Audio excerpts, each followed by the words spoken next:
हरी विठ्ठल केशवा रामकृष्ण हरी विठ्ठल केशवा रामकृष्ण हरी विठ्ठल केशवा रामकृष्ण हरी विठ्ठल केशवा रामकृष्ण हरी विठ्ठल केशवा रामकृष्ण हरी विठ्ठल केशवा रामकृष्ण हरी विठ्ठल केशवा रामकृष्ण हरी विठ्ठल केशवा रामकृष्ण हरी विठ्ठल केशवा रामकृष्ण हरी विठ्ठल केशवा रामकृष्ण हरी विठ्ठल केशवा रामकृष्ण हरी विठ्ठल केशवा रामकृष्ण हरी विठ्ठल केशवा रामकृष्ण हरी विठ्ठल केशवा रामकृष्ण हरी विठ्ठल केशवा रामकृष्ण हरी विठ्ठल केशवा पुंडलीक वरदा हरी विठ्ठल श्री ज्ञानदेव तुकाराम माऊली ज्ञानेश्वर महाराज की जय। या कुंदेंदु तुषार हार धवला या शुभ्र वस्त्रावृता या वीणावरदंड मंडितकरा या श्वेत पद्मासना या ब्रह्माच्युत शंकर प्रभृतिभिर्देवैः सदा वंदिता सा मां पातु सरस्वती भगवती निःशेषजाड्यापहा जयांचे केलिया स्मरण होय सकळ विद्यांचे अधिकरण तेची वंदू श्रीचरण श्री गुरूंचे जयांचे नियाठवे शब्दसृष्टी अंगवे सारस्वताघवे जिव्हेसिये वक्तृत्व गोडपणे अमृताते पारुखे म्हणे रस होती ओळगणे अक्षराशी भावाचे अवतरण अवतरविती निजखोण हाता चढे संपूर्ण तत्वबोध श्री गुरूंचे पाय जय हृदय निवसोनी ठाय तै एवढे भाग्य होय उन्मेषासी ते नमस्कारोनी आता सच्चिदानंद रूपाय विश्वोत्पत्त्यादि हेतवे तापत्रय विनाशाय श्रीकृष्णाय वयं नुमः यं प्रव्रजन्तमनुपेतमपेतकृत्यं द्वैपायनो विरहकातरवाजुहाव पुत्रेति तन्मयतया तरवोभिनेदुस्तं तं सर्वभूतहृदयं मुनिमानतोऽस्मि जन्माद्यस्य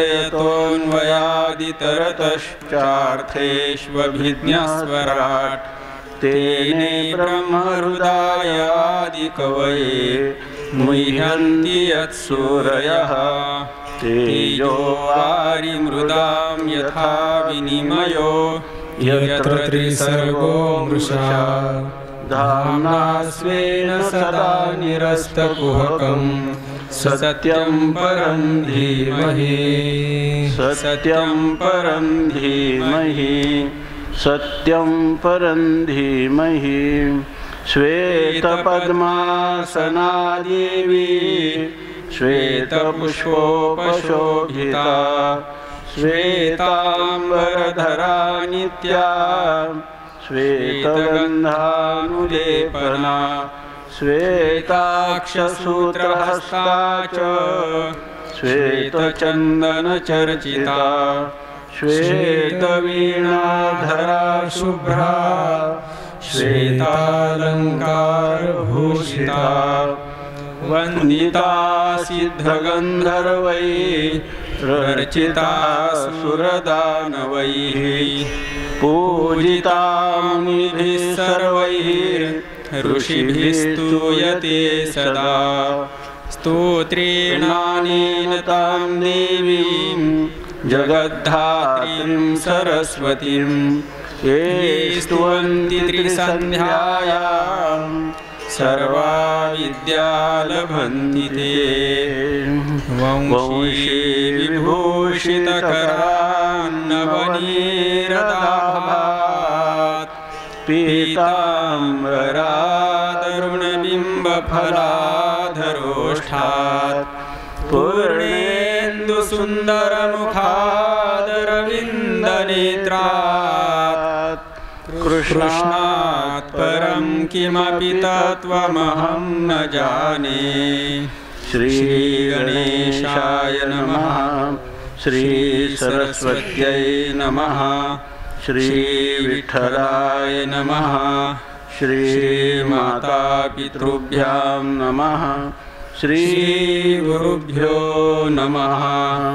ॐ नमो भगवते वासुदेवाय। रामकृष्ण हरि रामकृष्ण हरि रामकृष्ण हरि।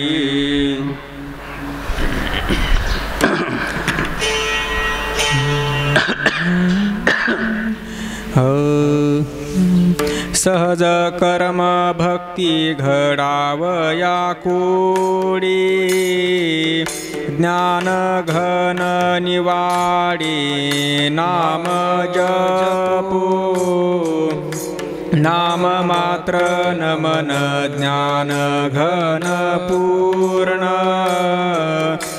राम नामी करण भरूरया सत्वाचे सागरी उतरो पैलथडी रीती अर्ध घडी जाऊने दो ज्ञानदेवा चित्त अवघे धन गोत राम नामे तृप्त सकळ जीव नाम मात्र नमन ज्ञान घन पूर्ण राम नामे कर्ण भरूरया।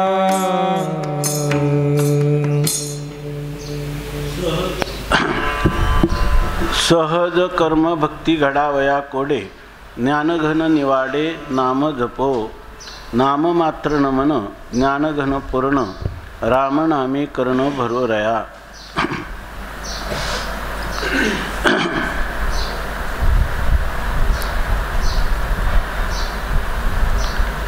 संत सम्राट भगवान ज्ञानोबाराय वैराग्यरागरसिक जगद्गुरु संत शिरोमणी श्री तुकोबाराय शांती ब्रह्म श्री संत एकनाथ महाराज महाराष्ट्रातील सर्व संतांची मांदियाळी आणि वारकरी संप्रदायाचं परम आराध्य दैवत श्री पांडुरंग परमात्मा या सर्वांच्या अलौकिक अकारण करून अहेतुकी अद्भुत असीम अपूर्व अशा अनुग्रहामुळं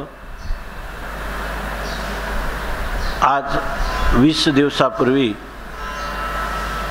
भगवान ज्ञानोबारायांच्या संस्थानाच्या माध्यमातून हा अष्टादशाचा ज्ञानयज्ञ आतापर्यंत पूर्वीपर्यंत प्रारंभ झाल्यापासून गेली 17-18 वर्ष आज या साधारणतः 18व्या अष्टादशाचा आज परिसमाप्तीचा दिवस आहे।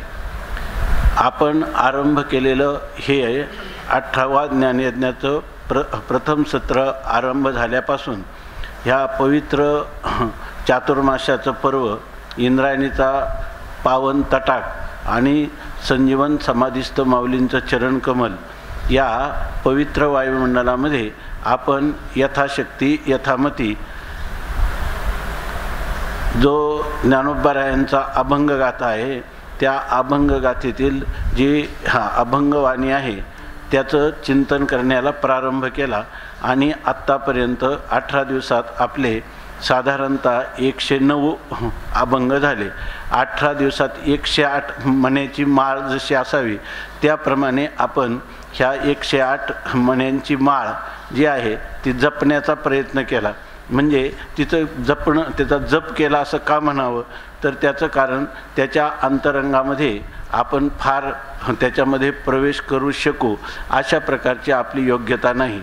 आपण सुरुवातीला सांगितलं होतं की ज्ञानोबारायांच्या गाथेचं यथार्थ चिंतन करणं हे ज्यांना ज्ञानोबारायांचा अनुग्रह पूर्णपणे प्राप्त झाला किंवा ज्यांना ज्ञानोबारायांनी आपल्या स्वेच्छेने त्या ठिकाणी माध्यम केलं तरच ही अभंगवाणी जी आहे ती सुस्पष्ट रीतीने आपल्या बुद्धीवर आरूढ होऊन आपल्या अनुष्ठानात येऊन आपल्याला फलपर्यवसायी जी जीवनमुक्ती ज्याला म्हणतात ती प्राप्त होऊन पुन्हा या हृदयातून दुसऱ्या हृदयात प्रविष्ट करण्याचं सामर्थ्य हे फक्त माऊलींचंच आहे आणि केवळ माऊलींच्या कृपेने हे होऊ शकतं. असं असलं तरीसुद्धा सुरुवातीला सांगितल्याप्रमाणे सिंहाच्या गुहेत जाऊन सिंहाच्या मिशा उपटणं जितकं कठीण आहे त्यापेक्षाही अधिक हे कठीण ज्ञानोबारायांच्या अभंगाचा अनुवाद किंवा त्याचा अर्थाचं चिंतन करणं कठीण आहे. परंतु आपल्याला सेवा करण्याचा अधिकार सर्वांना आहे आणि म्हणून एक सेवा रूपाने ही शब्दकुसुमांजली ज्ञानोबारायांच्या चरणी समर्पित करायची किंवा हा ज्ञानोबारायांच्या गाथेचा अर्थाचं चिंतन करणारा जो रसिक वर्ग आहे त्यांच्या चरणी ही शब्दरूपी कुसुमांजली समर्पित करायची एवढ्याच भावनेने आपण या ठिकाणी आरंभ केला होता. त्याचा आज हा परिपूर्तीचा दिवस आहे. आतापर्यंत पुढील प्रकार आहे आता आहे तैसा दिसतो विचार पुढील प्रकार देवजाने अभंग आहेत 1000 आणि आपण जेव्हा अष्टादशामध्ये एक ग्रंथ पूर्ण करत असतो परंतु यावेळेला ह्या करोनाच्या कालामध्ये केवळ 2 तास आपण चिंतन करू शकलो. जेव्हा 7-8 तास दररोज चिंतन होतं तेव्हा एक प्रकरण ग्रंथ किंवा संतांची गाथा पूर्ण करण्याचा पांगत अर्थ केवळ सांगून त्याचा शब्दशः अनुवादाच्या रूपाने किमान आपल्याला त्याचा सरळ अर्थ लक्षात यावा एवढाच याचा भाव आहे. वेदांत सत्संग समितीने ज्या वेळेला या कार्याला आरंभ केला त्यावेळेला केवळ संत वाङ्मयाचा आणि वेदांत प्रकरण ग्रंथाचा प्रचार प्रसार व्हावा आणि त्यामध्ये लोकांना थोड्या वेळामध्ये इतका वेळ नसतो तर 18 दिवसाच्या अनुष्ठानामध्ये एक प्रकरण ग्रंथाचा परिचय झाला तर पुढच्या अष्टादशापर्यंत वर्षभर त्यांनी याचं चिंतन केलं तर त्यांना बऱ्याचशा गोष्टी हृदयंगम होतील अशा भावनेने या ठिकाणी परमहंस परिव्राजकाचार्य कैलासाश्रमाचे मंडलेश्वर विद्यानंद स्वामीजी ज्या वेळेला आळंदीला येऊन त्यांनी 18 दिवसात गीता सांगितली त्यावेळेला वारकरी संप्रदायासाठी एवढं संत वाङ्मयाने समृद्ध असणारं चिंतन तुमच्याजवळ उपलब्ध असताना लोकांना याचा किमान परिचय व्हावा म्हणून जेवढे संतांचे ग्रंथ आहेत त्याच्या अष्टादशा तुम्ही करू शकता. जर तुम्हाला वाटलं की संस्कृत प्रस्थानत्रयीसाठी कोणाला बोलवायचं तर आम्ही कधीही सेवा करू आणि आत्तापर्यंत उत्तराखंडामधील ऋषिकेश हरिद्वार काशी या ठिकाणाहून अनेक विद्वान महापुरुष येऊन त्यांनी ही सेवा समर्पित केलेली आहे. तर त्याच्यामध्ये आपण या वेळेला ज्ञानोबारायांचा सप्तशतकोत्तर रौप्य महोत्सव असल्यामुळं गुरुवर्य टिळक सरांची अशी इच्छा दिसली की जे चांगदेव पासष्टी हरिपाठ ज्ञानेश्वरी अमृतानुभव आणि अभंगगाथा हे जे ग्रंथपंचक आहेत या ग्रंथपंचकाचं चिंतन या वर्षामध्ये संस्थांच्या माध्यमातून व्हावं म्हणून ही आपण सेवा म्हणून या ठिकाणी त्याचा अंगीकार केला आणि यथाशक्ती यथामती याला आरंभ करून आज हा पूर्णाहुतीचा दिवस आलेला आहे. पूर्णाहुती या अर्थाने की अष्टादशाचं जी संकल्पना आहे त्या संकल्पनेची ही पूर्णाहुती किंवा परिसमाप्तीचा दिवस आहे असा याचा अर्थ आहे. या अभंगांचं चिंतन करत असताना जवळजवळ 15 प्रकरणं पूर्वसुरींनी केलेली आहेत.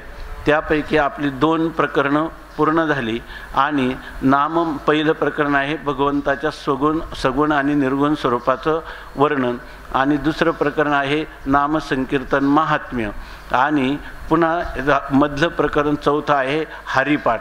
तर त्या हरिपाठावरील प्रवचनं सध्या गुरुवर्य सुभाष महाराज गेठे यांची चालूच आहेत. ती अजूनही हरिपाठ संपेपर्यंत चालूच राहतील. म्हणून आता चौथं जे प्रकरण आहे ते आहे पुन्हा नाममाहात्म्य. त्या नाममाहात्म्य प्रकरणाला केवळ आज एक आरंभ करायचा.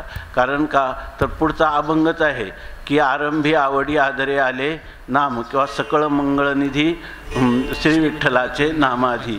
म्हणजे हे नामपरक प्रकरण जे आहे त्याला जेव्हा आपल्याला भगवान परमात्मा अनुकूल वातावरण करतील त्या वायुमंडलात आपण पुढचा जो प्रवास आहे या चिंतनाचा तो भगवान माऊलींनी करून घेतल्यास आपण करण्याचा प्रयत्न करू.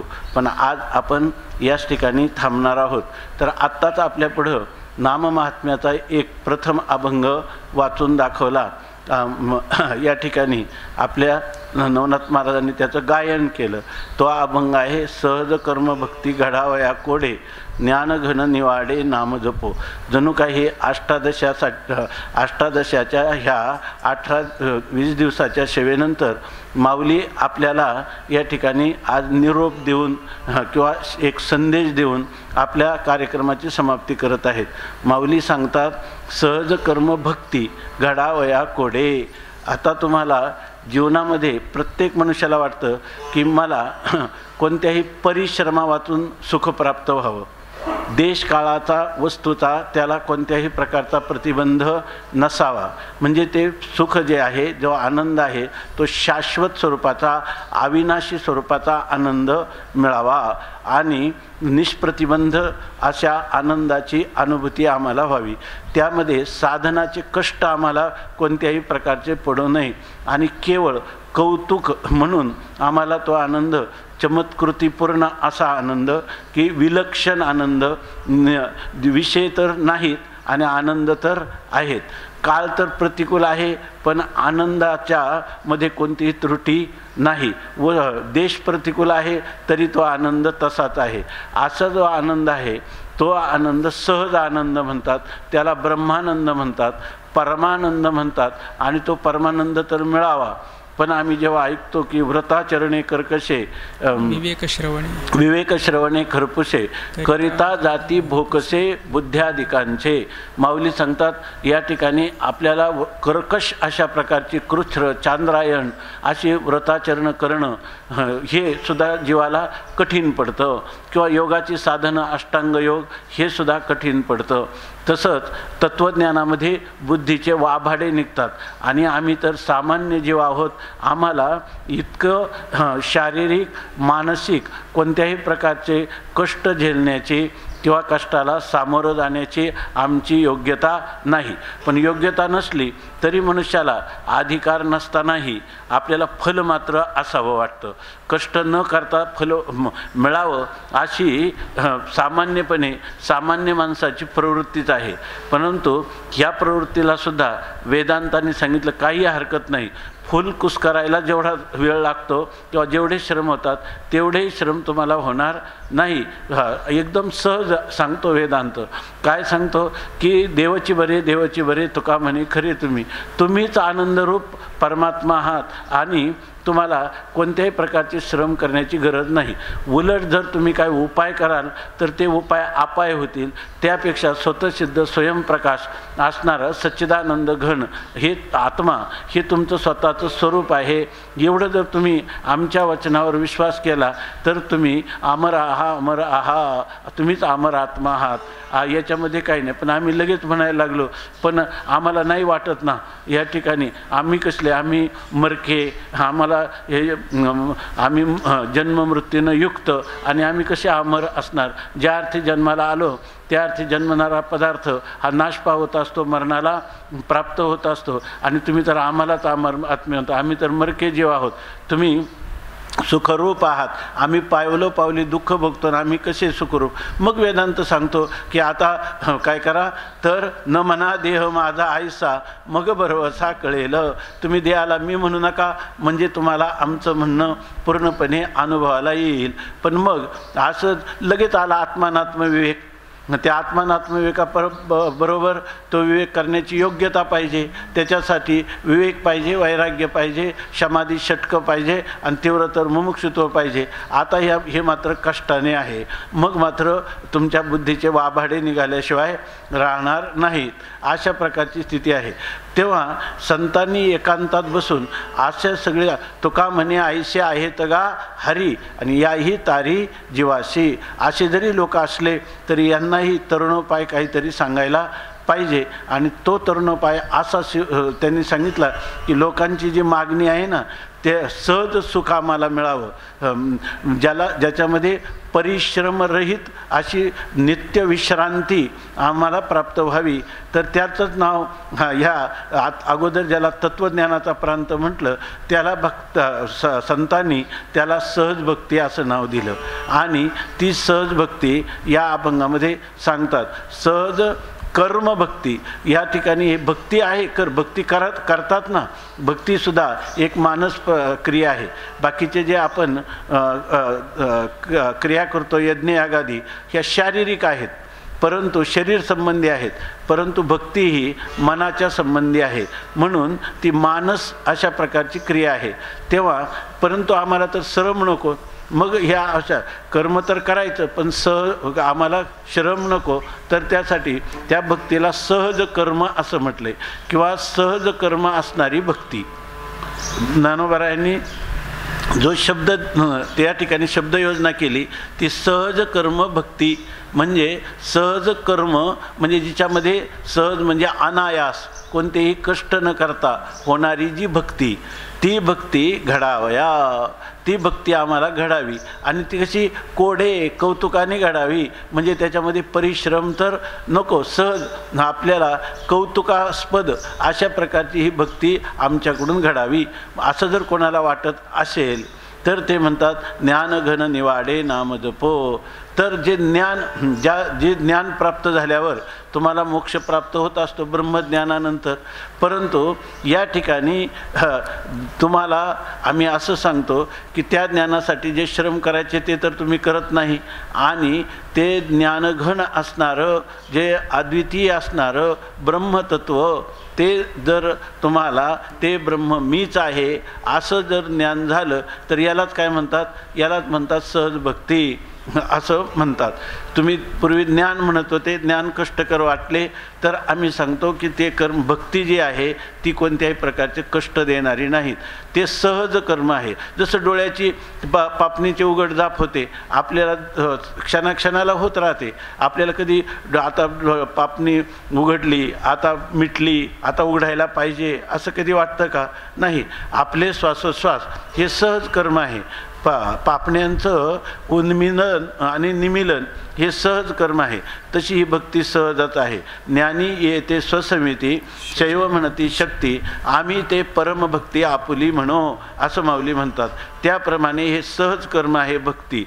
ह्या भक्तीमध्ये तुम्हाला कोणतेही श्रम होणार नाही. श्वासोश्वासासारखी तुमची भक्ती तो घडत राहील असं ते सांगतात. मग श्वासोश्वासासारखी भक्ती घडत राहील आणि त्या भक्तीचं फल तुम्हाला मोक्ष प्राप्त होईल, जीवनमुक्ती प्राप्त होईल. ज्ञानोत्तर प्रेम लक्षणात्मक भक्ती तुमच्या देहांतापर्यंत तुमच्या बरोबर राहील, तुम्हाला कधीच सोडणार नाही. असं जे वर्म आहे ते वर्म आम्ही सांगतो. आणि ते ज्ञानोबाराय म्हणतात ज्ञान घन निवाडे नाम जपो. तुम्ही सांगता की ज्ञानाशिवाय तर मोक्ष नाही. अहो मोक्ष प्राप्त करून देणारं ज्ञान आहे ना, तेच ज्ञान. जसं पाणी समुद्राचं आहे, व्यापक पाणी आहे, परंतु जर त्याला शीतलता लागली त्या समुद्राच्या पाण्यामध्ये बर्फ निर्माण होऊ शकतं की नाही? बर्फ ते घनीभूत झालं तेच पाणी. बर्फामध्ये पाणी वाचून काय आहे? परंतु पाणी जे आहे त्या पाण्यापेक्षा ते बर्फ जे आहे ते घनीभूत झालं. तसं ज्याला ज्ञान म्हणता तेच ज्ञान जेव्हा घनीभूत होतं त्याचं नाव आहे राम, कृष्ण, हरी अशी त्या परमात्म्याचं व्यापक असणारा परमात्मा जेव्हा भक्ताच्या कल्याणासाठी भक्ताच्या आवडीने नामरूपाला प्राप्त होतो आणि ते दिव्य असं नाम, ते काही लौकिक नाम नाही किंवा लौकिक अशा प्रकारचं स्वरूप नाही. अमृतावनी गोड नाम तुझे देवा, अशा प्रकारचं अमृतापेक्षाही मधुर असणारं ते नाम आणि रूप पाहता लोचनी सुख झाले व साजनी, अशा प्रकारचं असणारं आमच्या माधवाचं श्री विठ्ठलाचं जे स्वरूप आहे, सावळे सुंदर रूप मनोहर राहो निरंतर हृदयी माझ्या, असा असणारा जो परमात्मा, त्या परमात्म्याचं नाम ज्ञान ज्याला तुम्ही म्हणतात ना, ते ज्ञान जेव्हा घनीभूत होतं तेव्हा त्याला नाम असं नाव येतं. ज्ञान घनीभूत झालं की त्याला म्हणतात नाम. ज्ञानघन निवाडे नाम जपो, असा ज्ञानघन म्हणून ज्याचा शास्त्रामध्ये निवाडा निर्णय झालेला आहे की नाम जे आहे ते ब्रह्मरूप आहे आणि ब्रह्मरूप असणारं नाम, ते नाम आम्ही जपो, त्या नामाचा आम्ही जप करू. या ठिकाणी जे काय आहे त्या जप शब्दाचा अर्थ परवा ऐकला, मला साधारणतः लक्षात आहे की याच्यामध्ये ज शब्दाने जन्म मरण परंपरा आणि त्या जन्म परंपरेपासून प शब्दाने पाती म्हणजे रक्षण करतो. आपलं जन्म मरण परंपरेपासून रक्षण करणारा जो नाम जप आहे, त्या नाम जपो, त्या नामाचा आम्ही जप करू असं सांगतात. म्हणजे सहज कर्म असणारी जी भक्ती, जिला ज्ञानाचं जे फल आहे तेच भक्तीचं फल आहे. भक्ती स्वामी मधुसूदन सर्वतंत्र स्वतंत्र मधुसूदन सरस्वती स्वामींनी भक्ती रसायन ग्रंथामध्ये ही अशा प्रकारची असणारी भक्ती, हे सहज कर्म भक्ती त्याला म्हणतात. ती सहज कर्मरूप असणारी जी भक्ती, ती भक्ती ही मोक्षाचं स्वतंत्र अन्य निरपेक्ष साधन आहे असं सांगितलेलं आहे. आपल्या संतांनी तर साध्य आणि साधन दोन्ही काय आहे? भक्तीच आहे, की ज्या भक्तीमध्ये आश्रयही परमात्मा आहे आणि विषयसुद्धा परमात्मा आहे. असं असणारं जे नाम, ते नाम आपण जपणं. याचा अर्थ काय? जर आपण ज्ञानस्वरूप असणारं ज्ञानघन, इथं ज्ञानघन शब्द दिला म्हणजे आनंदघन पण आहे आणि सद्घन आहे, म्हणजे सच्चिदानंद घन आहे. नाम म्हणजे जसं आपण व्यवहारामध्ये जे अनेक नाम आहे, असं हे नाम परमात्म्याचं नाम, तसं तैसे नाम नव्हे पंढरी राया. पंढरी रायाचं नाम हे काही आगळं वेगळं आहे आणि ते सच्चिदानंद घन आहे. म्हणून लोक म्हणतात फळ मिळत नाही, नामस्मरण तर करतो, परंतु नामाचं स्वरूप काय आहे? तर इतकी श्रद्धेच्या अंगाने नाम हे साक्षात सच्चिदानंद ब्रह्मच माझ्यासमोर नामाच्या रूपाने माझ्याकडून सेवा घेत आहे.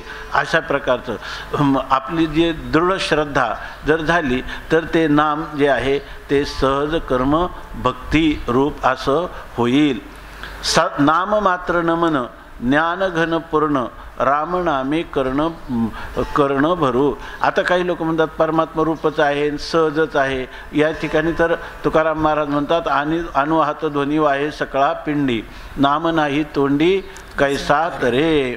आता अनुहात ध्वनी जो आहे तर तो अनुहात ध्वनी नित्य प्रत्येकाच्या ठिकाणी होतच आहे. आघात न करता आपले जे श्वासोश्वास चालतात ते सोहम अहम सहा, त्यावेळेला आपण श्वास घेतो तो सहा अहम, तो परमात्मा मी आहे, आणि ज्या वेळेला श्वास सोडतो त्यावेळेला अहम सहा, तो परमात्मा मी आहे, मीच तो परमात्मा आहे. असं ओतप्रोत चिंतन या ठिकाणी आपोआपच या विग्रहामध्ये शरीरामध्ये चालूच आहे.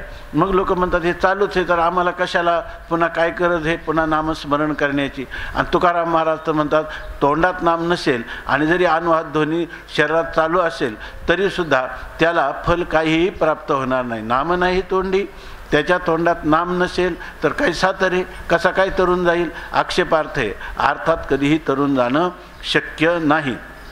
स्वामी महाराज सांगत असायचे की लाकडामध्ये अग्नी नाही का? अग्नी आहे, पण त्या दोन काष्टांचं घर्षण केल्याशिवाय अग्नी त्या ठिकाणी प्राप्त होत नाही. तसं या ठिकाणी म्हणजे सामान्य रूपाने जरी परमात्मा या ठिकाणी सहज रूपाने आपलं स्वरूप असला तरी तो विशेष रूपाने प्रगट झाला नाही तोपर्यंत जीवाच्या अज्ञानाचं किंवा बंधनाची निवृत्ती होत नाही. मग त्या बंधनाची निवृत्ती करायची असेल तर जसं त्या यज्ञामध्ये अग्नी प्रगट करताना त्या दोन अरणींचं एकमेकावर घर्षण होतं किंवा मंथन होतं तेव्हा त्या अग्नीची ठिणगी पडते. त्याप्रमाणे जोपर्यंत आपल्या मुखामध्ये आपण नामस्मरण करणार नाही तोपर्यंत या ठिकाणी आपल्याजवळ ज्ञानघन जरी असलो तरीसुद्धा नामा वाचून ह्या ज्ञानघनतेमुळं ब्रह्मज्ञानाचा जो परिणाम आहे, फल आहे की तुम्हाला जीवनमुक्त प्राप्त होणं, याची देही याची डोळा या संसार बंधनातून सुटून जाणं आणि देहपातानंतर कैवल्य मोक्षाला, कैवल्य मुक्तीला प्राप्त होणं हे मात्र घडत नाही. आणि यासाठी या नामाचं महत्त्व सांगतात की हे नाम जे आहे ते ज्ञानघन आहे. आपण अशा प्रकारे जर या नामाचं चिंतन केलं तर आपल्याला भवसागर सहजच आपण तरून जाऊ शकतो. ह्या नामाचं साह्य घेतलं तर नाथ महाराज म्हणतात की जसं मृगजळाचं तळ आहे आणि त्याला जर आपल्याला पलीकडे जायचं असेल तर नावेची आवश्यकता आहे का? नाही. आपल्याला एक मनुष्य चांगला म्हणजे पोहणारा आहे तोच त्याच्यातून तरुण जाईल का जो सरळ पायी जाईल तो पण तरुण जाईल का उलट त्या पायीत जाणारा हात अनायास जाऊ नये तो शहाणा ठरतो. याच्यामध्ये नावेचा उपाय करणारा तोही तरुणही जात नाही आणि वेळा ठरतो. अहो मृगजळ नाहीच तर त्याच्यातून तरुण काय जायचं म्हणून आम्ही पायीच जातो. अशा प्रकारचं त्याला उलट त्याच्या बुद्धीच्या ठिकाणी काहीतरी त्याला मोह विपरीत भावना झाली असा त्याचा अर्थ होईल.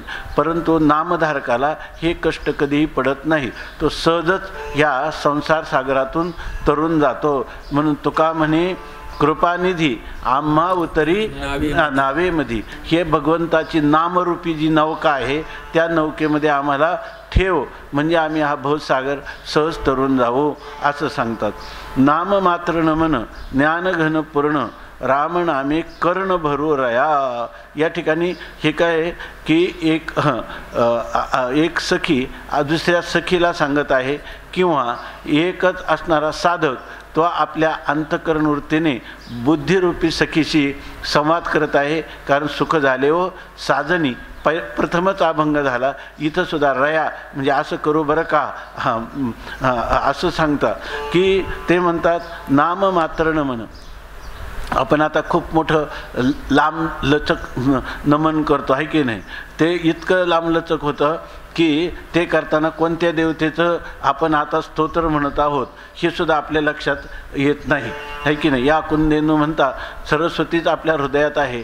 गजाननम भूतगणादी सेवितम म्हणता साक्षात भगवान हे सगळ्या आपल्या कार्याचा विघ्ननाशिनी देवता आहे. ही गोष्ट आपण लक्षात घेत नाही. मंगलाचरण सहजच या ठिकाणी आपण म्हणत असतो.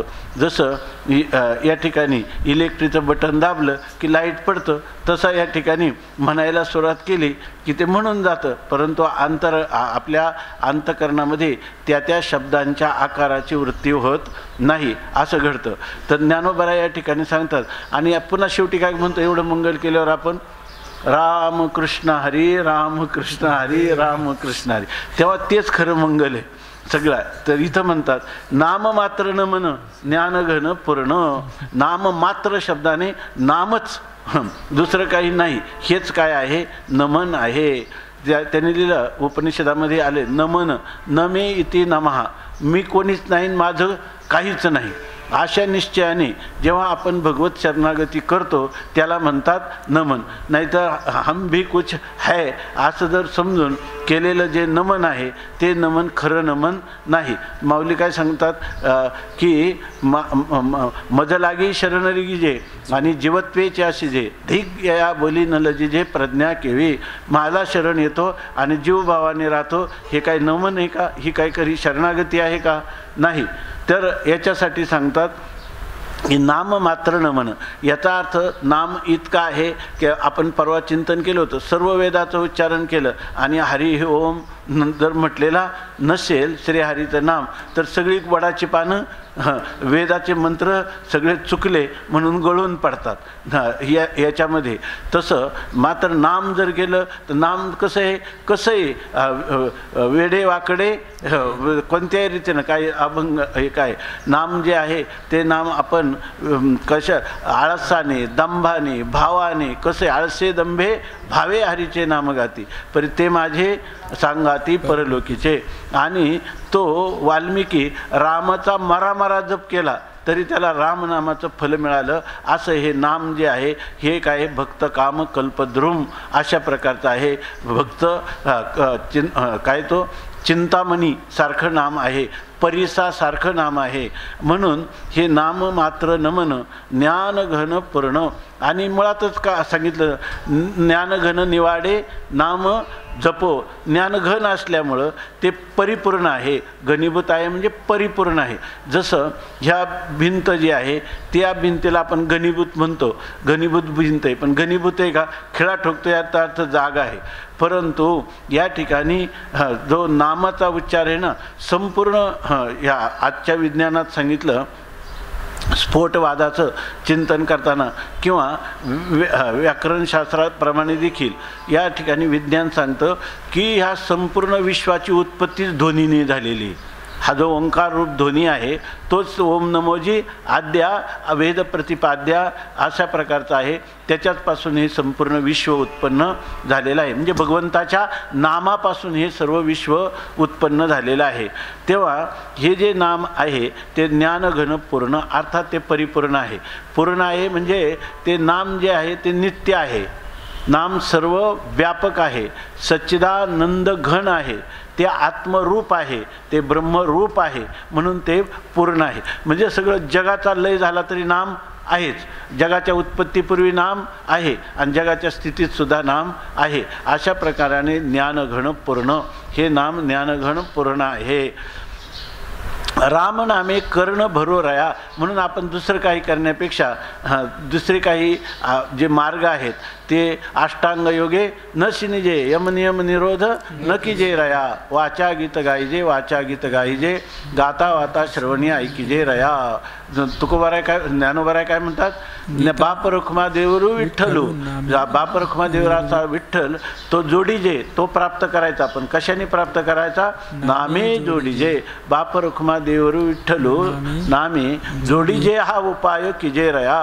नामस्मरणानेच मला तो परमात्मा प्राप्त होईल हाच उपाय करावा, उलट दुसरा उपाय करू नये. त्या ठिकाणी म्हणून म्हणतात गोपा काय रामनामे कर्ण भरोरया. आपण काय करावं, रामनाम बोलावं आणि जर समजा आपल्याला रामनाम उच्चाराचं थकवा आला तर रामनाम ऐकावं आणि रामनावाने कर्ण भरू. आमचे कर्णाचं बीळ आम्ही रामनावाने भरून ठेवू. आता तुम्ही म्हणाल रामनाम उच्चारायचं त्याचं श्रवणाचं काय महत्त्व आहे, तर श्रवणाचं महत्त्व याच्यासाठी आहे की हा परमात्म्याचा प्रवेश हा कानाच्या बिळातून होत असतो, इतर इंद्रियातून परमात्मा आपल्या हृदयामध्ये जात नाही. म्हणून भगवान व्यासदेव भागवतामध्ये सांगतात प्रविष्ट हा कर्णरंध्रेन स्वानाम भाव सरोरोहम धुनोती शमलम कृष्ण सलीलस्य यथा शरद. आता पुढं शरद ऋतू येणार आहे तर त्या शरद ऋतूमध्ये जोपर्यंत आता पाऊस होता तोपर्यंत इंद्रायणी माता त्या ठिकाणी गढूळ पाण्याच्या रूपात आपल्याला दिसत होती आणि तळाला काही कळत नाही. बऱ्याच वेळा स्नान करायला गेलं तर खाली काचा असतात, दगडं असतात. पण जर आपण शरद ऋतूमध्ये इंद्रायणी मातेच्या तेरावर उभं राहिलं तर तळ स्पष्ट दिसतो, त्याच्यातले सगळे दगड काचा काय जे पदार्थ असतील ते स्पष्ट दिसतात. तसं या ठिकाणी हे जो परमात्मा आहे तो परमात्मा आपल्या हृदयात जसा शरद ऋतूमध्ये पाण्यातले पदार्थ आपल्याला स्पष्ट दिसतात आणि त्याचं कोणतंही मालिन्य नसतं, त्याप्रमाणे ह्या परमात्म्याचं नाम जर आपण कर्णरूपी बिळात भरलं तर ते हृदयात जातं आणि हृदयाचं पूर्णपणे असणारी मलिनता, पाप वासना त्या पूर्णपणे घालून ते सद्वासना अंतकरणामध्ये निर्माण करण्याचं, परमात्मा प्राप्तीची वासना अंतकरणामध्ये निर्माण करण्याचं सामर्थ्य आहे. म्हणून रामनामे कर्ण भरो, रामनामाचं श्रवण करावं, रामनामाचं उच्चारण करावं. दोन्हीही आपल्या जीवनाला भगवंताचं नामाचं उच्चारण केलं तर नामाचा प्रवास, त्या उच्चारणाचा प्रवास व्यर्थ जात नाही. कारण ते नाम, रामनाम त्या वैखरी वाणीनं केलेलं रामनाम हरिमुखे म्हणा, हरिमुखे म्हणा, तेच आपल्याला मध्यमा, पश्यंती, परा अशा वाणीपर्यंत जाऊन शेवटी त्या परावाणीमधून ते नाम आपल्या स्वस्वरूपात आपला प्रवेश करतं. परेही परते बोलणे खुंटले, त्या ठिकाणी परेवनी परते घर जे आपलं परमात्मा स्वरूप आहे तेथे राहू निरंतर. आणि का साधन काय करू? नाचू कीर्तनाचे रंगी, ज्ञानदीप लावू जगी, असं त्याचं सामर्थ्य आहे. रामनामे कर्ण भरू. आता सांगतात सत्वाचे सागरी, म्हणजे आपण जर जेव्हा एकत्र येतो तेव्हा एकत्र आल्यानंतर ह्या नामभक्तीचा आपण परस्पराशी विचार विनिमय करावा आणि एकापेक्षा एकाने नाममाहात्म्य जे आहे त्याला अनुसरून ह्या नामजप जर आपला अधिक व्हावा, हे जीवनाचं व्रत किंवा ध्येय असावं असं माऊली या ठिकाणी सांगतात. जे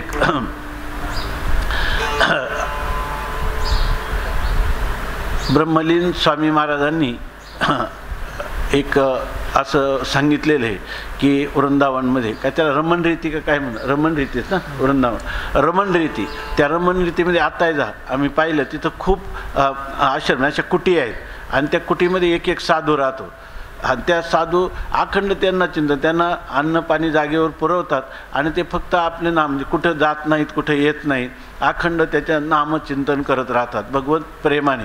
कधी कधी ते एकत्र येतात तर त्यांनी असं सांगितलं की जेव्हा ते साधू ते एकत्र आले होते आणि त्यांची चर्चा चालली होती की त्यांनी सांगितलं आज तुला किती लाभ झाला, तर त्यांनी सांगितलं आज मला 50,000 लाभ झाला, एकाने सांगितलं 5,000 झाला, एकाने सांगितलं की आज मला काहीच नाही, याच्यामध्ये नफा आणि तोटा तर ती बरोबरी झाली असं सांगितलं. एकाने सांगितलं मला आज मात्र तोटा आला. किती तोटा झाला? आज मला 200चा तोटा झाला.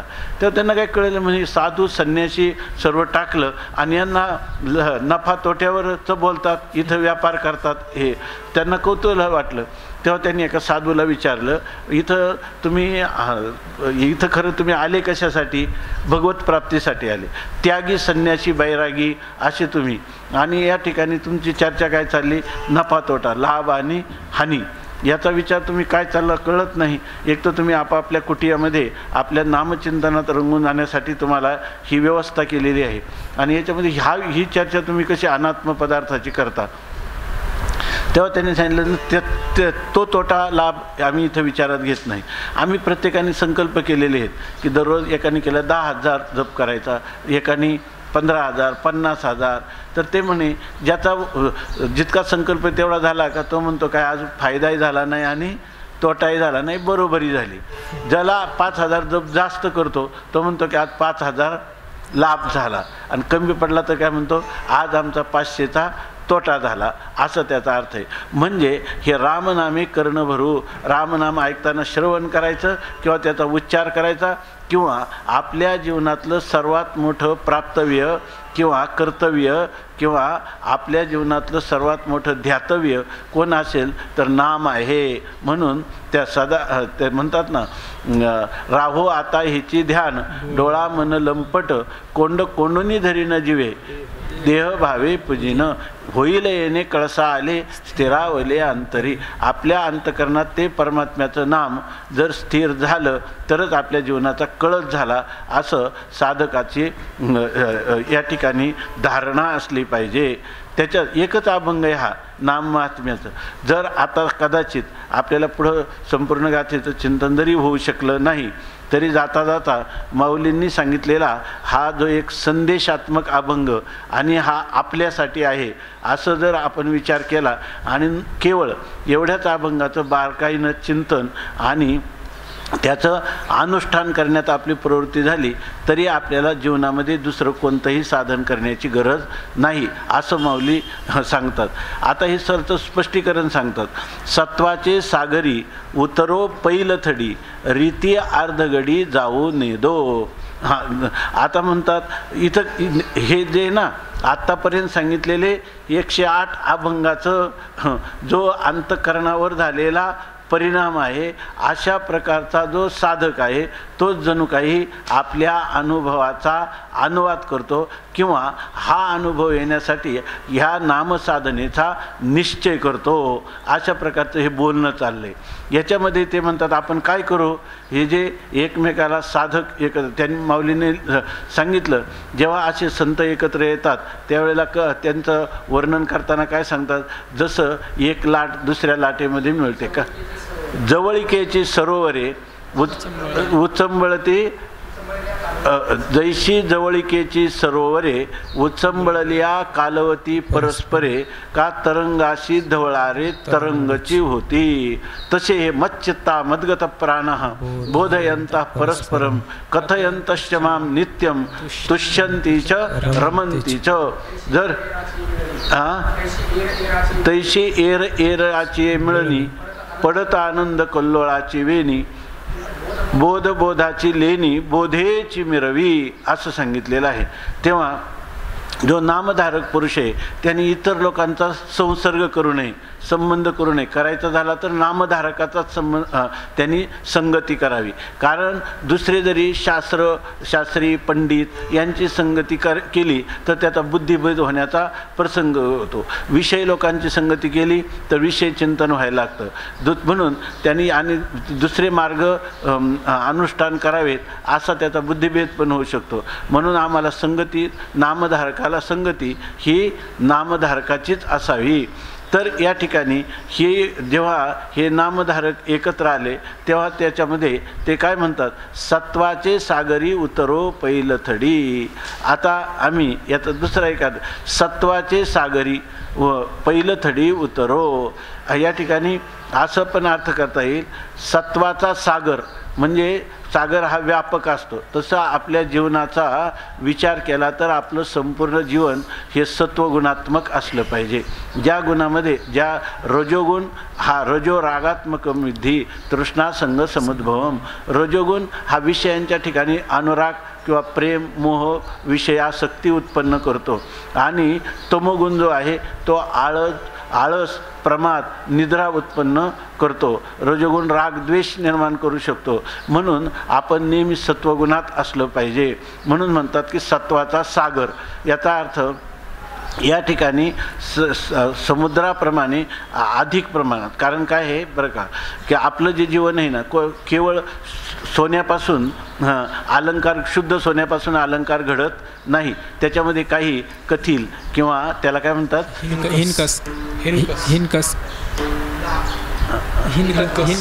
हिनकस भाग त्याला एक नाव आहे किडाळ. त्याच्यामध्ये काही किडाळ टाकावं लागतं तेव्हा ते अलंकार घडतो. तसं आपल्या शरीराला जो आकार आला जन्म आला तो केवळ सत्वगुणात जन्म येत नाही.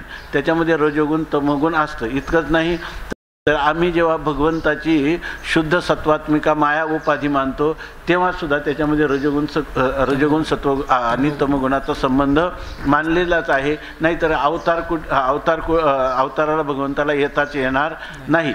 पण त्याच्यामध्ये पाहिलं तर हे इतके नगण्य असतात किंवा रजोगुण आणि तमोगुण हे अभिभूत झालेला जो त्यांच्यावर प्रभाव करणारा असा जो सत्वगुण आहे त्याला सत्वाचा सागर असं म्हटलेलं आहे. आणि त्याचं काय आहे सत्वम सुखेच जनयती. तो काय म्हणतो मनुष्याला सुखात प्रवृत्त करतो. म्हणजे जितका जितका सत्वगुण अधिक तितकं सुखाची अभिव्यक्ती अधिक.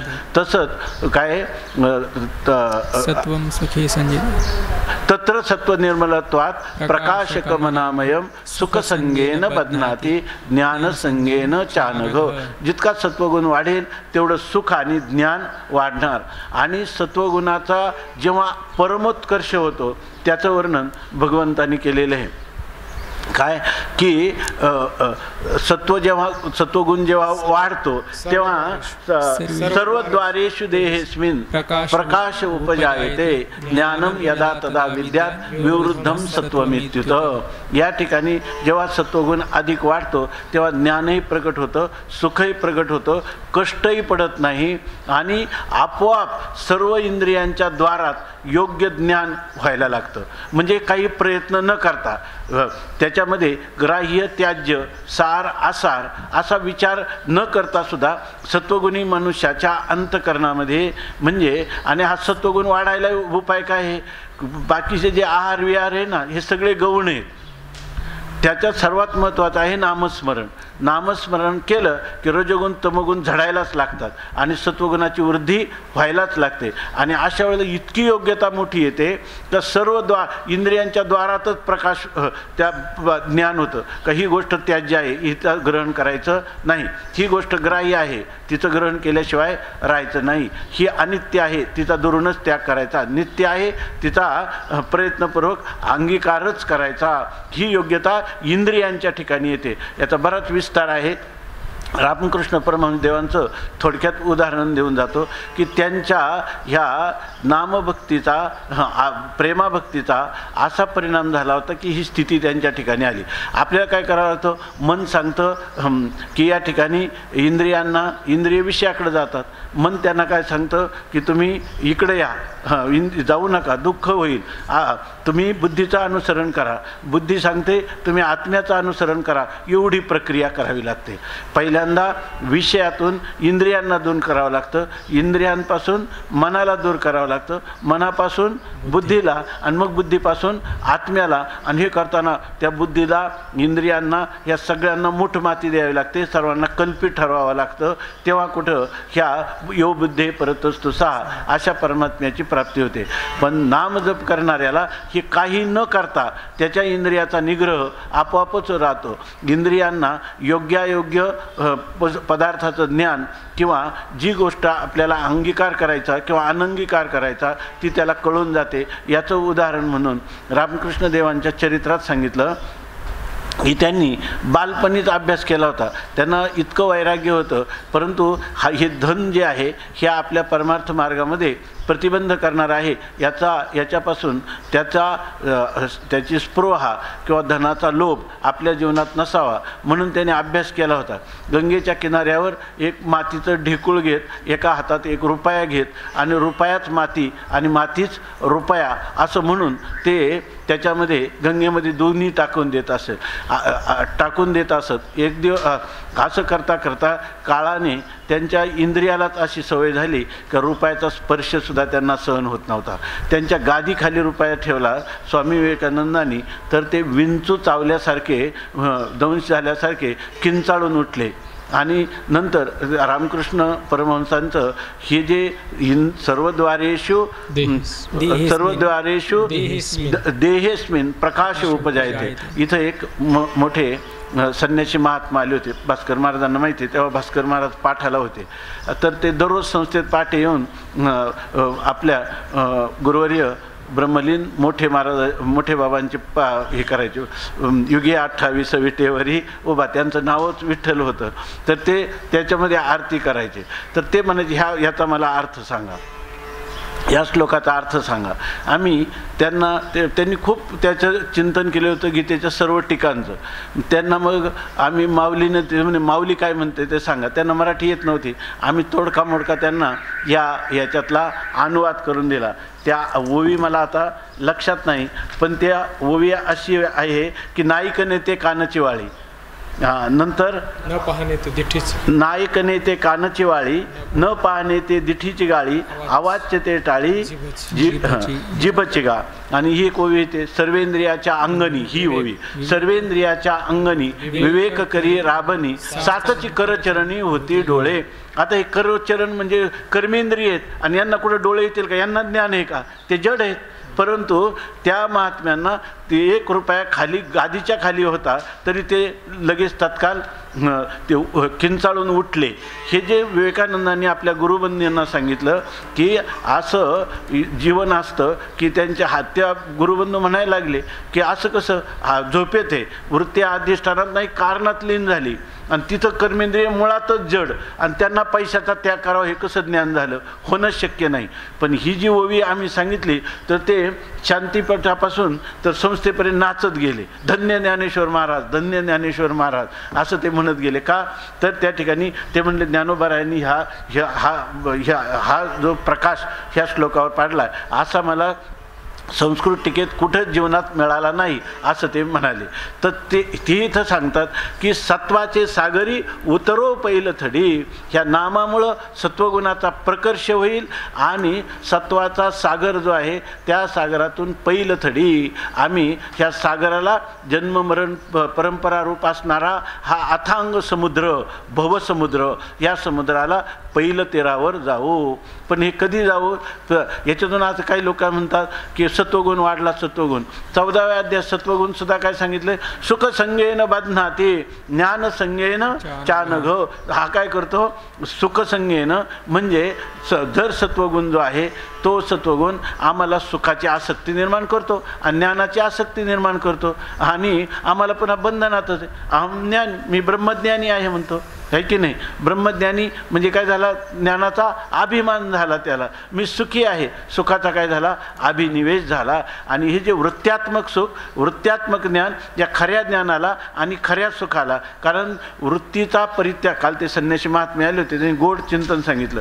जोपर्यंत वृत्त्यात्मक सुख किंवा वृत्त्यात्मक ज्ञान याच्याशी जीवाचं तादात्म्य आहे तोपर्यंत तो जीव कोणत्याही प्रकारच्या खऱ्या सुखाला, शाश्वत सुखामध्ये तो निमज्जन करू शकत नाही. पण नाम आमचं असं साधन आहे की सत्वाचे सागरी उतरो पहिलं थडी. सत्वगुणाचा किंवा ज्ञानाचा अभिमान न होता, कारण तो त्रास त्याला देतच नाही. इतर साधनं करणाऱ्याला, योग्याला त्रास देईल, ज्ञानाला त्रास देईल, यज्ञ जपतप करणाऱ्याला त्रास देईल, यज्ञ करणाऱ्याला त्रास देईल, पण नामधारकाला नाही. त्या नामधारकाच्या पुढं कोणते नामाच्या चिंतने 12 वाटा पळती विघ्ने. फक्त नाम तुका म्हणे प्राण करा देवाशी अर्पण. त्या अभंगाची सुरुवात काय? फार गोड अभंग आहे.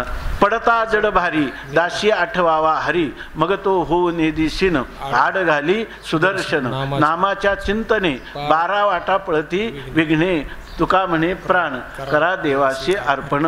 असं हे नाम साधन आहे की सत्वाच्या सागरातून ते पैल तडीला तुम्हाला नेतं. म्हणजे याचा अर्थ तुम्हाला तिथं ते सागरामध्ये इतर जे आहे ते सागरामध्ये गठांगळ्या खाण्याची शक्यता आहे. हा पलतीरावर आणि सहजच त्या ठिकाणी उतरून जातो. पण याच्यासाठी केलं काय पाहिजे? तर सांगतात रीती अर्धघडी जाऊ नये दो. आम्ही अर्धघडी सुद्धा रिकामी पसणार नाही. तर आम्हाला काय अखंड जीवे आमच्या रात्रंदिवस आम्हाला माझी मज झाली अनावर वाचा छंद या नामाचा घेतलासे अशी स्थिती आहे. आणि मग म्हणतात ज्ञानदेवा चित्त अवघे धनगोत रामनामे तृप्त सकळ जीव. ज्ञानदेवा चित्त अवघे धन गोत रामनामे तृप्त सकळ जीव. ज्ञानोबा आपल्या अनुभूती सांगतात की या ठिकाणी माझं जे चित्त आहे, माझं जे गोत आहे आणि माझं जे धन आहे ते रामनामे तृप्त रामनामे तृप्त. या ठिकाणी माझं सर्व चित्त ह्या रामनामाने काय झालं? तृप्त झालं. म्हणजे या ठिकाणी आम्हाला जी प्राप्त झाली ती निरंकुशा तृप्ती आम्हाला प्राप्त झाली. कशाने? रामनामाने. नंतर धन. आता धन तृप्त झालं काय? म्हणजे आमचं रामनाम हेच काय आहे? धन आहे. आणि आमचं गोत तृप्त झालं म्हणजे काय? तर रामनाम हेच आमचं चित्त आहे. म्हणजे चित्ताला रामनामाशिवाय विषय नाही. आणि धन कोणतं आहे आमचं? तुका म्हणे धन ह्याची ज्यांचे निज नारायण, त्यांचं धन हे सुद्धा काय आहे, आणि नारायण आहे, आणि गोत काय आहे, गोतपती विश्वंभरी असं आहे ना. आमचं गोत कोण आहे ना अभंग, गोतपती विश्वंभरी. या ठिकाणी पुढं काय लक्षात नाही. तर आमचं गोत सुद्धा कोण झाले, परमात्माच झालेला आहे. आणि रामनामे तृप्त सकळ जीव, आणि सगळे जीव जे आहेत हे रामनामानेच तृप्त होतील. आता तुम्ही म्हणणार सगळे जीव तर दुःखात पिडलेले आहे, पण या सगळे जीव आहे त्या सगळे जीव तृप्त कसे होतील, तृप्त होतील, पण त्यांनी रामनाम घेतलं तर तृप्त होतील. सगळे जीव रामनामाने तृप्त आहे, म्हणजे रामनाम घेणारे जे ते सगळे तृप्त आहेत. सकळ जीव म्हणजे कोणते, जे रामनाम घेणारे ते जीव तृप्त आहे. फार झालं तर सगळे जीव म्हणजे कोणते, याच्या वंशातले 42 कुळांची केली उद्धरण, असं जे आहे तर त्यांचे जे वंशज असतील त्यांचे पूर्वज ते सुद्धा त्याच्यातून तृप्त होतात. किंवा सगळे जीव म्हणजे सगळ्या जीवांचं कल्याण या रामनामाने होतील. सगळे त्याला काय म्हणतात, निरंकुशा तृप्तीला प्राप्त होतील, आणि त्यांना सर्वांना परमात्म प्राप्तीचा आनंद मिळेल अशा प्रकारे सांगतात. असो, या ठिकाणी आज भगवान माऊलींच्या कृपेने हा जो अभंग आपण आता चिंतन केला, त्याबरोबर हा अभंग म्हणजे जणू काही माऊली आपल्याला आज अष्टादशातून निरोप देत आहेत, संदेश देत आहेत.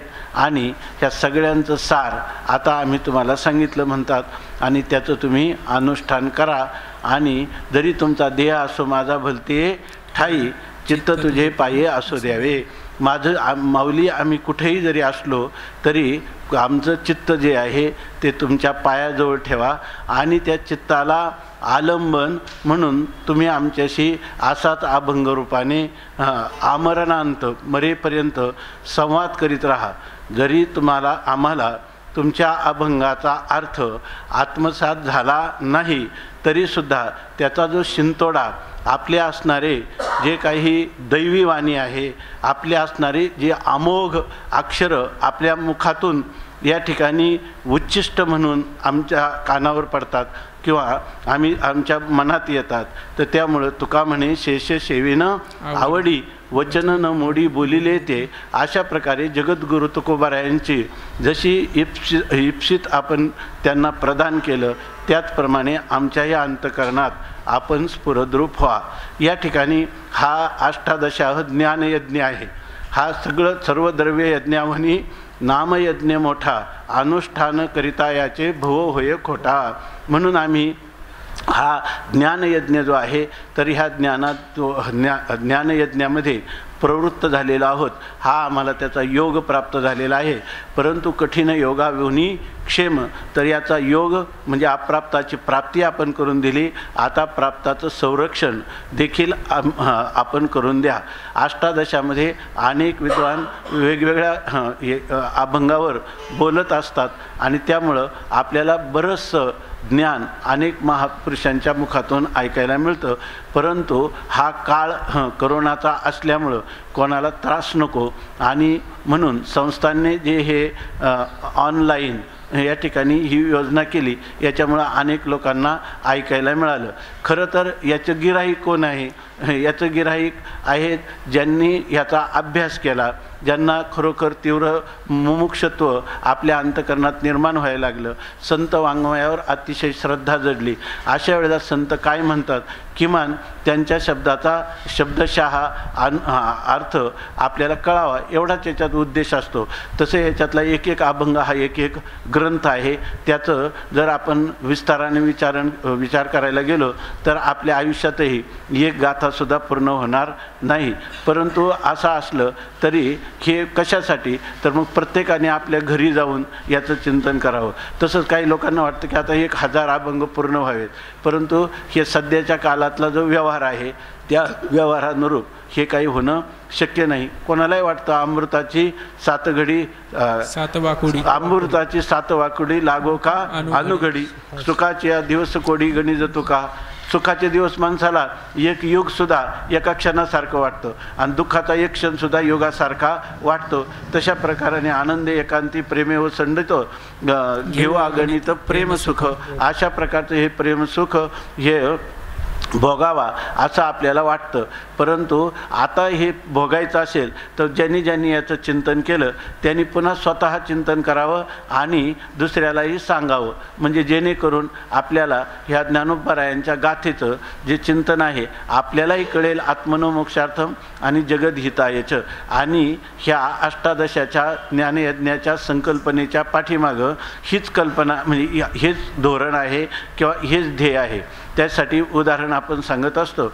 अमेरिकेमध्ये पहिले अध्यक्ष झाले अब्राहम लिंकन आणि त्या अब्राहम लिंकनला शिकत असताना $25 शिक्षणासाठी कमी पडले, काही ग्रंथ घेण्यासाठी किंवा फी भरण्यासाठी. तेव्हा ते एका श्रीमंताकडे गेले आणि त्या श्रीमंताला त्यांनी सांगितलं की मला $25ची मदत केली तर माझं शिक्षण पूर्ण होईल. त्या श्रीमंताने उदार मनाने त्यांना $25 दिले आणि ते $25 डॉलर दिले. त्यांचं शिक्षण पूर्ण झालं. पुढे आपल्याला माहिती आहे जगातील महान राष्ट्र असणारा अमेरिका एक खंडप्राय देश आणि त्या अमेरिकेचे ते अध्यक्ष झाले. तेव्हा त्यांना असं वाटलं की ह्या स्थितीपर्यंत येण्यासाठी ज्यांनी मला लहानपणी मदत केली होती त्यांना हे त्यांचे पैसे आपण नेऊन देऊ. म्हणून ते कृतज्ञता व्यक्त करण्यासाठी गेले आणि त्यांचे $25 त्या श्रीमंताला देऊ लागले. तेव्हा त्यांनी सांगितलं, बाळ मला देऊ नको, तू फक्त एक कर, असं माझं मत आहे. हे $25 तुझ्यासारखा जो कोणी विद्यार्थी या ठिकाणी अडचणीत असेल त्याला हे $25 दे असं सांगितलं. आणि ती आज्ञा म्हणून अब्राहम लिंकननी दुसऱ्या एकाला दिलं आणि त्यालाही तेच सांगितलं की हा जो परस्परातला विनिमय आहे तो आदान प्रदान हे असंच चालू राहू दे. असं करता करता आज अमेरिकेत हजारो विद्यार्थ्यांना मदत देणारे, ज्यांचा काही परिचय नाही अशा प्रकारचे पालक आहेत. ज्यांनी गरिबी भोगली तेच लोक पुन्हा दुसऱ्या गरिबांना मदत करतात. तसं जे काही आपल्याला हे चिंतन घडलं आणि याच्यातून जो आपल्याला आनंद झाला, हा आनंद आपण परस्परामध्ये आदान प्रदान करावा. म्हणजे हे केल्याने या ठिकाणी आपलं, जसं आईला आवडलेली भाजी किंवा आवडलेलं पक्वान्न तिला पहिली आठवण होती, चव घेते घेते, तोच तिला वाटतं की हे परिपूर्ण रूपाने कोणाला मिळावं, हे आपल्या मुलाला मिळावं, तो शाळेतून कधी येईल. तसं आपल्याला थोडंसंही आपल्याला याची चव जर आली असेल तर आपण हे समाजाला पूर्ण रूपाने सगळ्यांच्या हृदयामध्ये ज्ञानोबारायांचे विचार हे जसेच्या तसे मिळावेत आणि त्यासाठी ज्ञानोबारायांनी आपल्याला माध्यम करावं आणि आपलंही कल्याण करावं आणि आपल्याबरोबर सर्वांना याच प्रकारचं तत्त्वज्ञान, याच प्रकारचे नामसाधना घडावी, याच्यासाठी आपण अशाच प्रकारचा विचार आपल्या अंतःकरणात व्हावं. म्हणजे पुढच्या अष्टादशापर्यंत याची आपण पाहतो, विचारतो, आपल्याला कौतुक वाटतं की इथं तर 200-300 लोक असतात, आज 1000 लोकांनी पाहिलं, 2000 लोकांनी पाहिलं. ते हे जे पाहणारे ही सगळी गर्दी आहे. दर्दी असेलच असं नाही, पण प्रत्येकाने खऱ्या दर्दींसाठी हे जे विचार आहेत ते आपल्या हृदयात पहिल्यांदा अभिव्यक्त करावेत आणि दुसऱ्याला ते देण्याचा प्रयत्न करावा. ही सुद्धा एक सेवा आहे. आणि भगवान स्वतः म्हणतात, आध्यस्यतेच्या इमम धर्म्यम संवादमावयो हो ज्ञानयज्ञेन तेनाहम मिष्टास्यामिति मे मतिः. भगवान सांगतात, हा जो ज्ञानयज्ञ आहे, ह्या ज्ञानयज्ञाने जर तो पुरुष हा आमचा संवाद जर भक्तांच्या समुदायात सांगेल तर त्याने ज्ञानयज्ञाने माझं पूजन केलं असं माझं मत आहे, असं भगवान स्वतः मुखतः सांगतात. स्वमुखे आपण सांगेतो श्री विष्णू श्री गीता हा प्रश्न अर्जुनेशी. अशा प्रकाराने आपण ही सेवा आपल्याकडून जर घडली तर आपल्याला ज्ञानोबाराय वर्षभर आपल्याशी संवाद करीत राहतील, अशा प्रकारची स्थिती आहे. आणि या रीतीनं जे प्रचार प्रसार होईल तो खऱ्या अर्थाने स्थायी स्वरूपाचा होईल. या ठिकाणी केवळ चव घ्यायची आणि त्याच्यावर टीका टिप्पणी करायची याच्यासाठी नाही. म्हणून महापुरुष म्हणतात की असं जे चिंतन आहे, बरेच लोक महापुरुषांनी म्हटलेले ग्रंथाचं किंवा आपल्या संबंधाने पर्वचा देताना काय निंदन्ति दुर्जनास्तत्र अभिनंदन्ति पंडिता, या गोष्टी म्हणजे दुर्जन निंदा करत असतात आणि जे पंडित रसिक किंवा मुमुक्ष असतात ते त्याचं अभिनंदन करीत असतात. या न्यायाने आपण कधीही आपल्याजवळ कमी जास्त हे आपण कोणीच नाही, आपण फक्त ज्ञानोबारायांच्या आज्ञेचं पालन करणारे त्यांचे चरणराजाचे पाईक आहोत. या भावनेने आपण या ठिकाणी ही जो काही प्रसार आहे या प्रचार प्रसाराचं माध्यमाचा अधिक विस्तार करण्याचं सामर्थ्य, तसं मनोबल, तसं बुद्धिबल, तसं शारीरबल तुम्हाला आम्हाला सर्वांना प्राप्त व्हावं असा त्याचा अर्थ आहे. या ठिकाणी आपण जे काही बोललं त्याचं खरं जर पाहिलं तर असं आहे की करविली तैशी केली कटकट, वाकडी की नीट देव जाणे, कोणा कारणे हे झालेचे निर्माण, देवाचे कारण देव जाणे. तुका म्हणे मी तो अभिमाना वेगळा, घालुनी गोपाळा भार असे. असा जसा तुकोबारायांनी परिहार दिला तोच परिहार त्यांच्या भाषेत आपणही दिला पाहिजे आणि तो अंतकरणापासून तसंच आपल्याला वाटावं असं ज्ञानोबारायांच्या चरणी प्रार्थना करायची. सहजच सांगायचं झालं तर ही गोष्ट आपल्याला माहीत आहे की हे जसं आपण हिमालयाचं एव्हरेस्ट शिखर किंवा त्याला काय गंगा त्याला एक नाव आहे त्या एव्हरेस्ट शिखर गौरी शंकर, त्या गौरी शंकरला जर पायथ्यापासून आपण जर पाहायला लागलो जिथून दिसतं तर आपल्या डोक्यातली टोपी गळून पडते. अशा प्रकारचं ते अत्युच्च कोटीचं आहे. परंतु असं जरी असलं तरीसुद्धा आपल्याला त्या मिळावं तिथपर्यंत आपण पोचावं असं आपल्याला वाटतच राहतं. म्हणून या ठिकाणी दुसरी एक गोष्ट आहे की त्या काय गौरी शंकरापर्यंत आपल्याला पोचता यावं यासाठी आपण एक पाऊल त्या ठिकाणी जर टाकत गेलो तर कधी ना कधी आगा कोणातरी काळे मनशील माझी बाळे, कोणातरी एका जन्माच्या शेवटी कृपाळवा पोटी येईल दया. भगवंताला दया येईल आणि आपल्याला ज्ञानोबारायांचे जे शब्द आहेत ते तसेच आपल्याला आपल्या अंतकरणामध्ये साधना करण्यासाठी योग्य मार्गदर्शक रूपाने स्फुरद्रूप होतील आणि आपल्याला आपल्या गंतव्यस्थानापर्यंत माऊली ज्ञानोबाराय आपल्याला पोच करतील. या ठिकाणी हे आपल्याला सुरुवातीला वाटलं की अनेक कारणाने अनेक प्रतिबंधाच्या या कालामध्ये याचे अष्टादशाचं परिपूर्णता होईल की नाही, पण भगवान परमात्म्याने आतापर्यंत आपल्याला जिवंत ठेवलं, आपले श्वासोश्वास व्यर्थ जाऊ दिले नाहीत आणि आज आपण या गाथेच्या ह्या चिंतनाची परिसमाप्ती करत आहोत.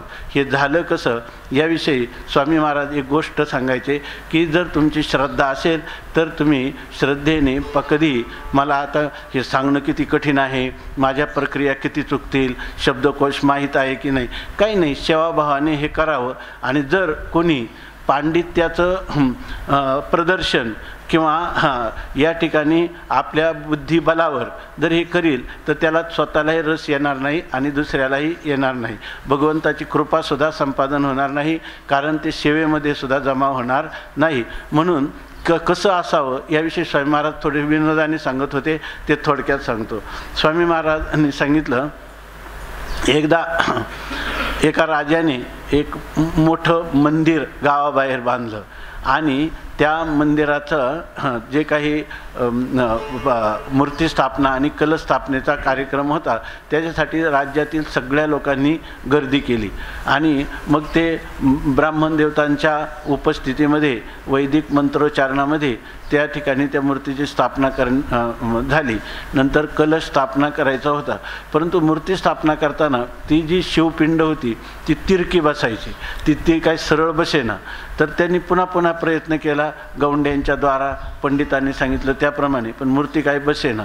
तेव्हा त्यांनी सांगितलं की ही मूर्ती जी आहे, एक पंडितांनी सांगितलं की ही मूर्ती जर बसायची असेल सरळ तर याला कोणातरी एका पतिव्रता स्त्री की जे, कारण तुका म्हणे पतिव्रता तिची देवावरी सत्ता, त्यामुळं जी खरी पतिव्रता असेल तर ती पतिव्रताच ह्या पिंड बसवलं तर ते सरळ पिंड राहील.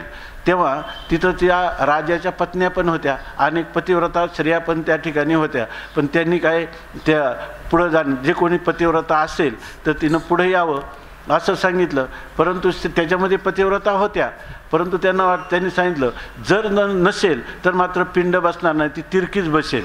मग त्यांना सांगितलं, त्यांना असं वाटलं परस्परामध्ये त्या स्त्रिया चिंतन करू लागल्या, आपापसात चर्चा करू लागल्या की जर ही पिंड सरळ बसली नाही तर आपल्या पतिव्रत्याचं या ठिकाणी काय होईल, त्याचं प्रदर्शन नाही होणार, त्याचे हे उडतील ते आपली बेइज्जत होईल. म्हणून कोणी पुढं जाईना. सगळे लोक पाहायला लागले पण कोणी पुढं जाईना. सगळी सभा ती स्तब्ध झाली. तेव्हा एक धनगराची स्त्री तिथं हे चारत होती, मेंढ्या चारत होती. तिला वाटलं हे लोक एवढे कशाला गर्दी जमा झाली, तर ती पाहायला गेली सहज कुतूहलाने. तर तिथं पाहिलं तर तिनं त्या कडीच्या बाहेरच्या बाजून स्त्रियांना विचारलं एवढी गर्दी कशाला झाली इथं. तर त्यांनी सांगितलं ही गर्दी तुला काय त्याचं कळणार, त्याचं कशासाठी झाली, पण तू विचारतेस तर तुला सांगते की ही मूर्ती बसत नाही, पतिव्रता स्त्रीच्या हाती बसवली तर स्त्री. ते म्हणणे मग तिथं काय कोणी पतिव्रता नाही का, का सगळ्या पतिव्रताच आहेत. तिनं सांगितलं तुम्हाला करायला काय हरकत आहे बसवायला, कोणी जात नाही. ते म्हणे असलं ताकद तर जातो, त्याच्यात काय विशेष आहे. ती स्वामी महाराज सांगायचे सगळ्या सभेतल्या राजाच्या पत्न्यांना सुद्धा तोडून गेली आणि त्या पंडितांच्या पर्यंत पोचली. आणि ते जी पिंड आहे ती पिंड तिनं बसवली. बसल्याबरोबर पाहतात तर ती तिरकी होती, ती पिंड तिरकी बसली. ते लोक म्हटले, त्या इतर पतिव्रता म्हटल्या की आपणच शहाण्या, आता हिचं काय झालं सगळं पितळ उघडं पडलं, पातिव्रत्य जे आहे ते नाही असं स्पष्ट झालं.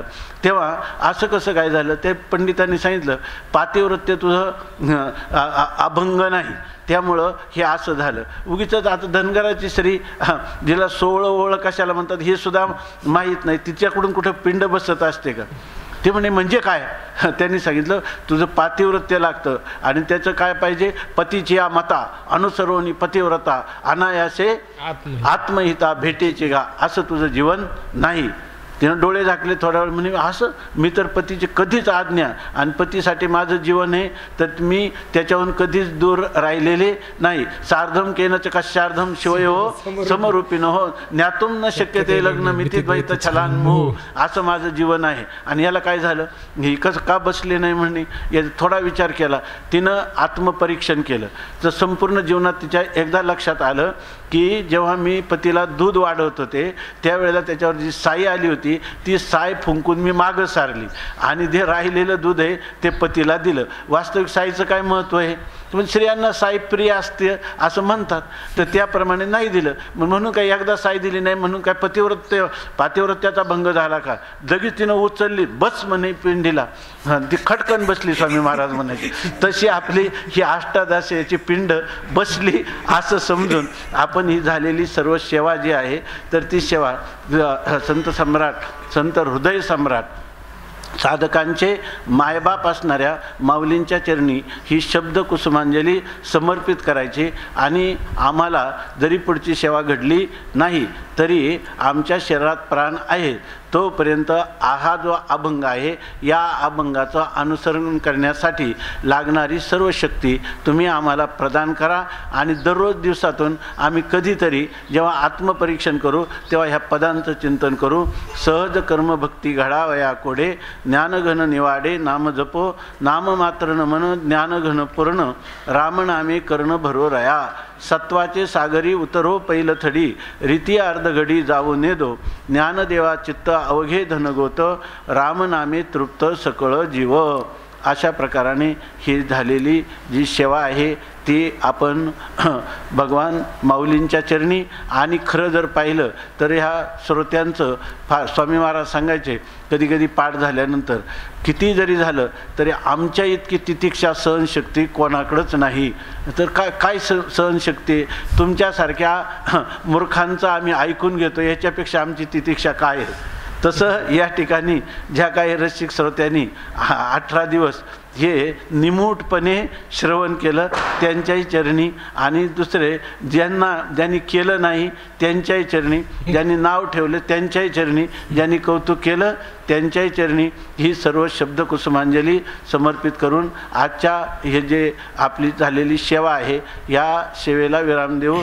आणि आता एक दिवस जो आहे तो उद्याचा दिवस आहे, तर त्या उद्याच्या दिवशी आता संस्थानला विचारून जर त्यांची इच्छा असेल तर उद्या काही कीर्तन 1 किंवा 2 होतील, आणि त्यांची इच्छा नसेल किंवा काही त्यांच्या अडचणी असतील तर मग काही सेवा होणार नाही. हे आजचं आपलं शेवटचं प्रवचन ह्या माऊलींच्या चरणी समर्पण करून आपण या शब्दांना विराम देऊ. पुंडलिक वरदा विठ्ठल श्री ज्ञानदेव तुकाराम ज्ञानेश्वर महाराज की जय. अभंग. आरंभी आवडी आदरे आले नाम, आरंभी आवडी आदरे आले नाम, आरंभी आवडी आदरे आले नाम, आरंभी आवडी आदरे आले नाम. तेने सकळ सिद्धी जगे झाले पूर्ण काम, तेने सकळ सिद्धी जगे झाले पूर्ण काम. राम कृष्ण गोविंद गोपाळा, राम कृष्ण गोविंद गोपाळा. तेणे सकळ सिद्धी जगी झाले पूर्ण काम, तेणे सकळ सिद्धी जगी. राम कृष्ण गोविंद गोपाळा, राम कृष्ण गोविंद गोपाळा. तू माय माऊली जीवीचा जिव्हाळा, तू माय माऊली जीवीचा जिव्हाळा. राम कृष्ण गोविंद गोपाळा, राम कृष्ण गोविंद गोपाळा. तू माय माऊली जीवेचा जिव्हाळा, तू माय माऊली जीवेचा जिव्हाळा. राम कृष्ण गोविंद गोपाळा, राम कृष्ण गोविंद गोपाळा. तुझी येणी नामे सकळ संदेह फिटला, तुझी येणी नामे सकळ संदेह फिटला, तुझी येणी नामे सकळ संदेह फिटला, तुझी येणी नामे सकळ संदेह फिटला, तुझी येणी नामे सकळ संदेह फिटला, तुझी येणी नामे सकळ संदेह फिटला, तुझी येणी नामे सकळ संदेह फिटला, तुझी येणी नामे सकळ संदेह फिटला. बाप रखुमा देवी वरा श्री विठ्ठला, बाप रखुमा देवी वरा श्री विठ्ठला. राम कृष्ण गोविंद गोपाळा, राम कृष्ण गोविंद गोपाळा. बाप रखुमा देवी वरा श्री विठ्ठला, बाप रखुमा देवी वरा श्री विठ्ठला. राम कृष्ण गोविंद गोपाळा, राम कृष्ण गोविंद गोपाळा. तू माय माय माऊली जीवीचा जिव्हाळा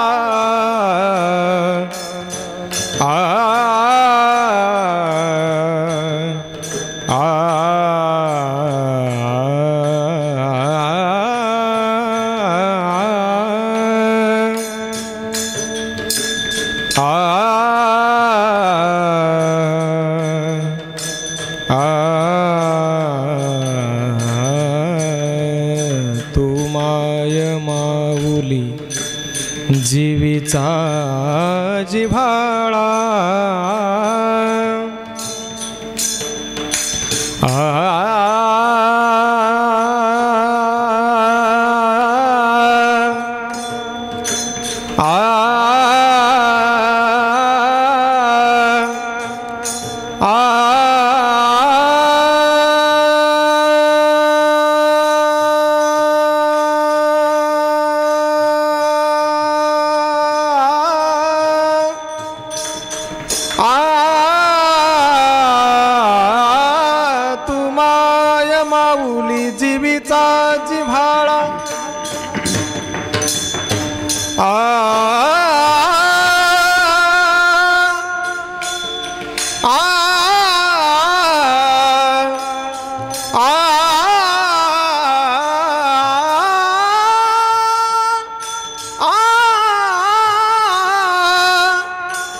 माऊली जीवीचा जिव्हाळा राम कृष्ण गोविंद गोपाळा राम कृष्ण गोविंद गोपाळा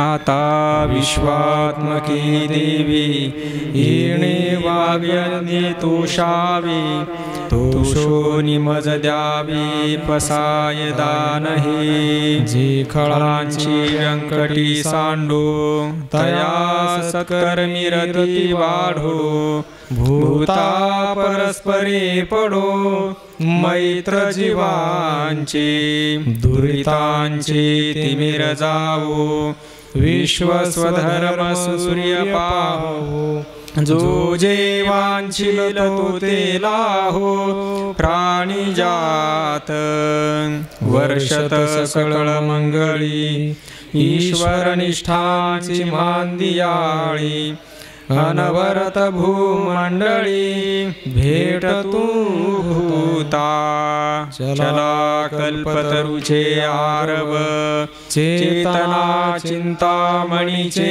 गाव बोलते जे अर्णव पीयूषाचे चंद्रमे जे अलांछन मार्तंड जे तापहीन हे सर्वाही सदा सज्जन सोय रे होतु किंबहुना सर्व सुखी पूर्ण होनिति लोकी भजिजो आदि पुरुषी अखंडित आणि ग्रंथोपजीविये विशेषी लोकीये दृष्टादृष्ट विजये हो आबेजी हेथ म्हणे श्री विश्वेश्वरावो हा होईल दान पसावो येणे वरी ज्ञान देवो सुखिया झाला येणेवरी ज्ञानदेव सुखिया झाला येणेवरी ज्ञानदेव सुखिया झाला ज्ञानदेव तुकाराम ज्ञानदेव तुकाराम ज्ञानदेव तुकाराम ज्ञानदेव तुकाराम ज्ञानदेव तुकाराम ज्ञानदेव तुकाराम ज्ञानदेव तुकाराम ज्ञानदेव तुकाराम ज्ञानदेव तुकाराम ज्ञानदेव तुकाराम ज्ञानदेव तुकाराम ज्ञानदेव तुकाराम ज्ञानदेव तुकाराम ज्ञानदेव तुकाराम ज्ञानदेव तुकाराम ज्ञानदेव तुकाराम तुकाराम तुकाराम तुकाराम तुकाराम तुकाराम पुंडलिक वरदारी विठ्ठल श्री ज्ञानदेव तुकाराम माऊली ज्ञानेश्वर महाराज की जय गोपाल कृष्ण भगवान की जय सब संतन की जय।